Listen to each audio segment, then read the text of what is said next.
خواتین میں self obsession اور نارسسزم کیا روپ اختیار کرتا ہے اور کیا کیریکٹرسٹکس ہوتے ہیں جس سے ہم سمجھ سکتے ہیں کہ یار something is not right? Thank you madam. سب سے پہلے تو چھوٹی بچیوں سے ہی اسٹارٹ کر لیں. یہ جو بڑی بڑی سیلفیاں بناتی ہیں, چھوٹی چھوٹی چیزوں کو پوسٹ کرتی ہیں سوشل میڈیا کے اوپر, مسلسل آئینے کے سامنے کھڑی رہتی ہیں, بیسیکلی یہ سیلف کیئر نہیں ہے, یہ سیلف لو, بلکہ اس سے بھی آگے سیلف سینٹرڈنیس کی طرف چیزیں لے کے جا رہی ہیں. یہ وہ سگنلز ہیں جو ماں باپ کو دیکھ لینے چاہیے کہ جو بچی اس وقت کر رہی ہے آنے والے وقت میں اس کے نتائج کیا ہوں گے. وہ اتنی زیادہ اٹینشن سیکر ہو جاتی ہے. میل بھی اس میں ایسے ہی, میل بھی اسی کیٹیگری میں آئیں گے. آپ علیحدہ علیحدہ نہ ہی کریں تو بہتر ہے. اس طرح کے میلز اور اس طرح کی فیمیلز اتنے زیادہ سیلف سینٹرڈ ہو جاتے ہیں, اتنے زیادہ اٹینشن سیکرز ہو جاتے ہیں کہ اگر انہیں ہر وقت اٹینشن نہ مل رہی ہو تو وہ چڑچڑے ہو جاتے ہیں, وہ مس بیہیو کرنے لگتے ہیں. انہیں ہر وقت ہر قیمت پر کوئی نہ کوئی بندہ اپنے آس پاس چاہیے جو انہیں سراہتا رہے, واہ واہ واہ واہ کرتا رہے. ان کا سب سے بہترین دوست ان کا آئینہ ہوتا ہے. وہ آئینے کے سامنے کھڑے ہو کر ہمیشہ خود کو اپریشیٹ کرتے ہیں. عارف صاحب مجھے یہ بتائیے کہ ہم اکثر کہتے ہیں کہ جو نا فطرت پہ تربیت حاوی آ سکتی ہے, تو مجھے یہ بتائیں کہ کیا والدین اپنی بچوں کی تربیت میں کچھ چیزوں کا خیال رکھ سکتے ہیں جس کے اندر سے, جس کی وجہ سے یہ جو نیگیٹو خود پسندی ہے, بچہ کانفیڈنٹ بھی ہو لیکن خود پسندی کی طرف نہ جائے, یا پھر اس کے اندر دوسروں کا احساس, کمپیشن پیدا کریں, اس کے لیے پیرنٹس کیا کر سکتے ہیں؟ مطلب ہم نے باریک سی لائن نظر انداز کر دی. یہ بولڈنس میں اور ولگیرٹی میں, فیشن میں اور ولگیرٹی میں, بولڈنس میں اور کانفیڈنس میں جو ایک باریک سی لائن ہے نا, اس دور میں سوشل میڈیا نے اور والدین کی عدم توجہ نے اس لائن کو مٹا دیا. جب تک میں اور آپ ہم گھروں میں تھے, والدین نے میری اور آپ کی تربیت اور طرح سے کی. سوشل میڈیا کی جلوہ اتنی زیادہ نہیں تھی. ہم ٹی وی پروگرامز دیکھتے تھے, ماں باپ کی نگرانی میں دیکھتے تھے, اخلاقی اقدار سیکھتے تھے, فیملی کے ساتھ مل کر سیکھتے تھے.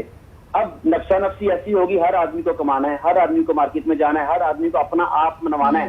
اب بچوں کے لیے ٹائم نہیں رہا. اب بچے تھرڈ پیرنٹ سے سیکھ رہے ہیں. تھرڈ پیرنٹ جو موبائل کی سکرین ہے یا ٹی وی کی سکرین ہے, وہ ڈیفینیٹلی انہیں انتشار اور اس طرف لے کے جا رہی ہے جس کی طرف آپ نے اشارہ کیا. آپ کو کیا لگتا ہے کہ جو سیلف obsessed ٹائپ 2 پرسنالٹیز ہوتی ہیں, ان کے پاسٹ میں کیا کیا تجربات, کیا کیا ایکسپیرینسز ہوتے ہیں جو ان کو اس طرح کی پرسنالٹی کو شیپ اپ کرتے ہیں؟ میڈم آپ نے جو دونوں ریزنز بتائی ہیں میں دونوں سے ایگری کروں گا. سیکنڈ والی کی پر بات کریں کہ ان کے لائف میں ایسے بیڈ ایکسپیرینسز بھی ہو سکتے ہیں جس کے لیے ایک سیلف ڈیفینس میکنزم ڈیولپ ہو گیا ہو. جی.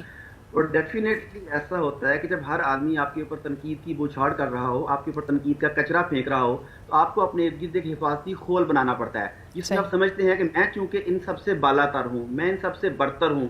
یہ چھوٹے موٹے لوگ کیڑے مکوڑے ہیں جو مجھ پر تنقید اس لیے کرتے ہیں کہ یہ مجھ سے جلتے ہیں.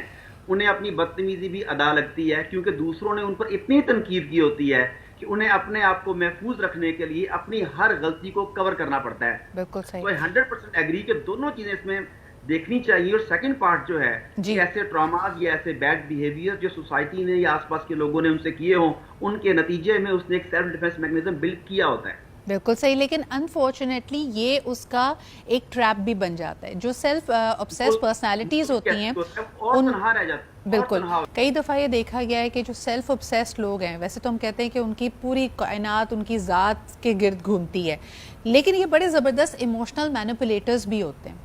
ان کو پتہ ہوتا ہے کہ آپ کو آپ کی کون سی دکھتی رگ ہے جس کو چھیڑا جائے تو آپ بات مان جائیں گے. ان کو پتہ ہوتا ہے کہ آپ کی ویکنس کیا ہے. تو اگر ہم آئیڈینٹیفائی کر لیں کہ فلانا شخص ملیگننٹ ہے, ٹاکسک ہے, نارسسسٹ ہے, تو پھر اپنی انفارمیشن اس سے کیسے بچائی جائے اور اپنے مینٹل پیس کو ہم کیسے پروٹیکٹ کریں؟